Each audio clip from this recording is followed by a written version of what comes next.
On the 10th of September 2010, atrocities against Colombian trade unionists were poignantly remembered at a candlelight vigil outside Congress House in London.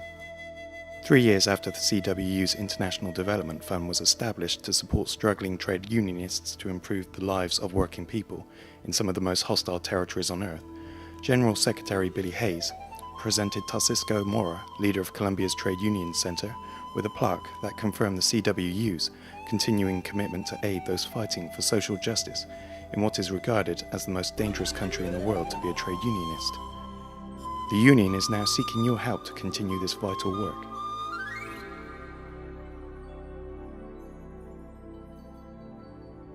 Colombia is situated in northwestern South America.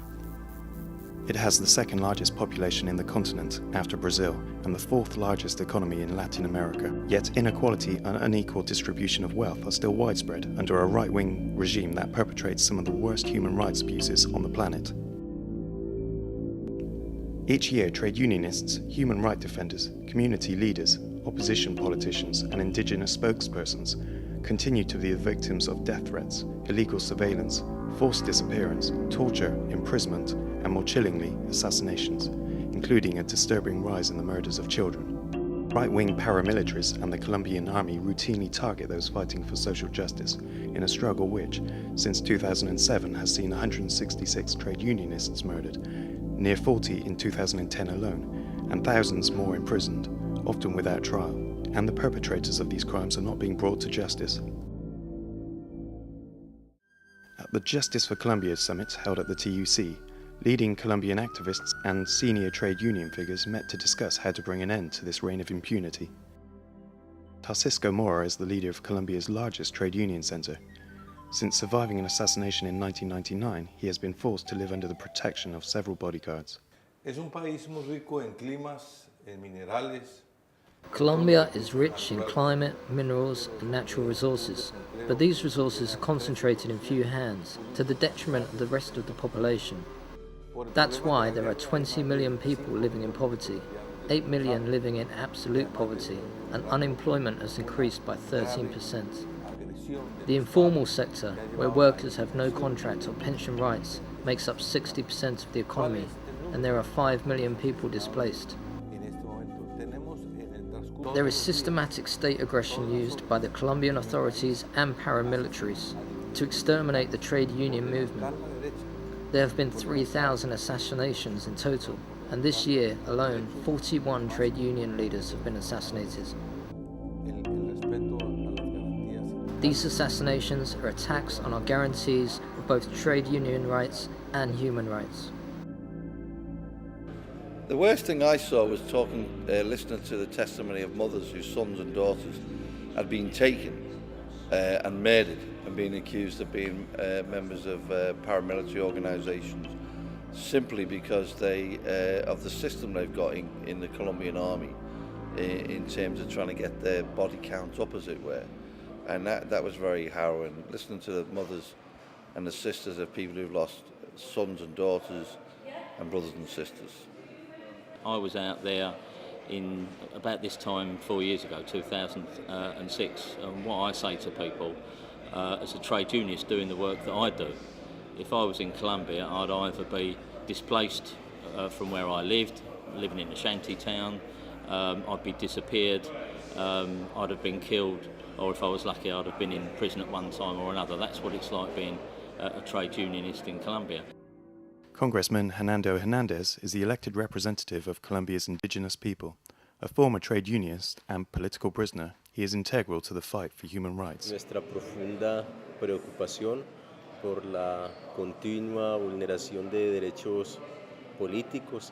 In my position as a representative of indigenous people in the lower house of the Colombian Congress, I'd like to express my deep concern about the problems related to human rights, social rights and political rights.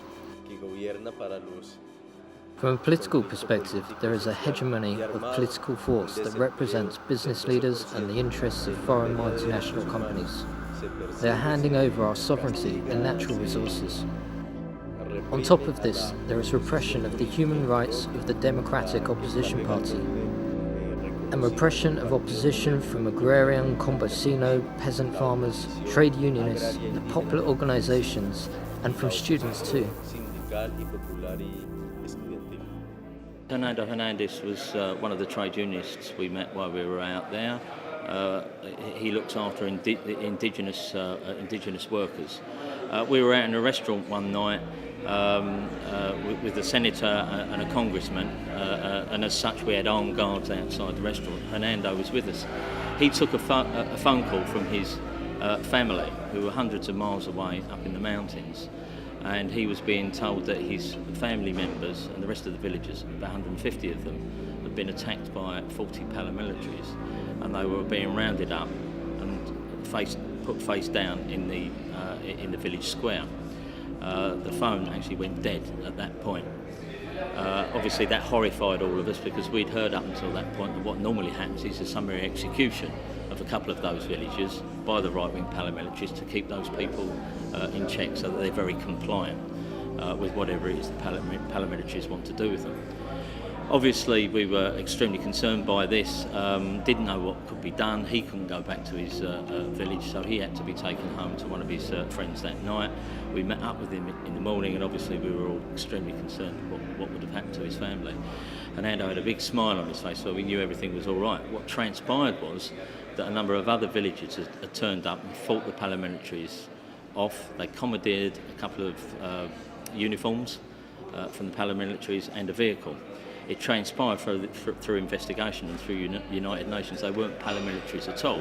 They were actually the army dressed up as paramilitaries. And again, that was something which was a common story told to us, that the right-wing paramilitaries and the state army are actually in cahoots. And on top of that, one of the other stories that we're quite often told is that people are taken away from their villages, whether it's their sons or their daughters. They're shot.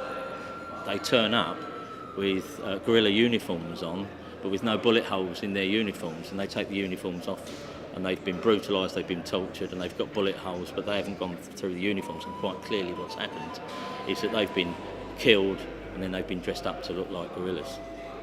Lina Malagon is a lawyer working for the Colombian Commission of Jurists and has conducted numerous investigations into the labour and human rights issues facing trade unionists in Colombia.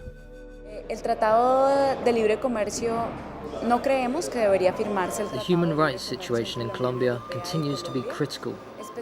There are forced disappearances, death threats against social leaders, as well as indigenous Colombians and trade union leaders.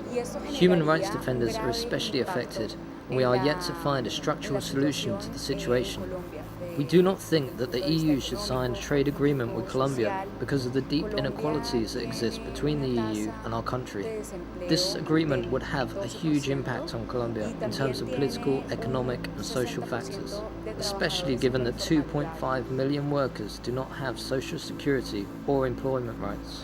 We think it is important that both international governments and its citizens support the campaign for human rights in Colombia to protect the victims. We would like more people to come to Colombia because these visits will help to push for change and ensure that serious structural measures can be taken to create a better Colombia for all. The CWU International Development Fund was set up about 3 years ago to concentrate our efforts on our international work. At the moment we're concentrating on work in Colombia, the Philippines and Zimbabwe. What's really important to take our work forward now is to get further money in the development fund. It's been going for 3 years. Head office is putting £5,000 a year into it, and we're pleading for branches to put money in as and when they can. They can see the work that we're doing. It's crucial to the people that we've been supporting over the years, and we can't do that work, can't continue that work without money from branches. So I'll just plead to branches to consider putting money into the funds, and that would be most helpful. Today we presented, on the steps of the TUC, we presented a plaque to Tatiscio More on behalf of the British TUC and Justice for Colombia, so that they could take it back and let us know that they're not forgotten and the British TUC is in solidarity with them. La solidaridad de ustedes y el apoyo que hemos recibido The solidarity and the support that you've given us van a evitar que siga la oscuridad en Colombia. will help to prevent the continuation of all the darkness in Colombia. We can only hope that sooner rather than later, all trade unionists around the globe will enjoy the kind of human rights that we in the UK do. Until then, the CWU hope that with your assistance for trade unionists in Colombia and other hostile countries around the world, the International Development Fund will continue to help bring light to the darkness.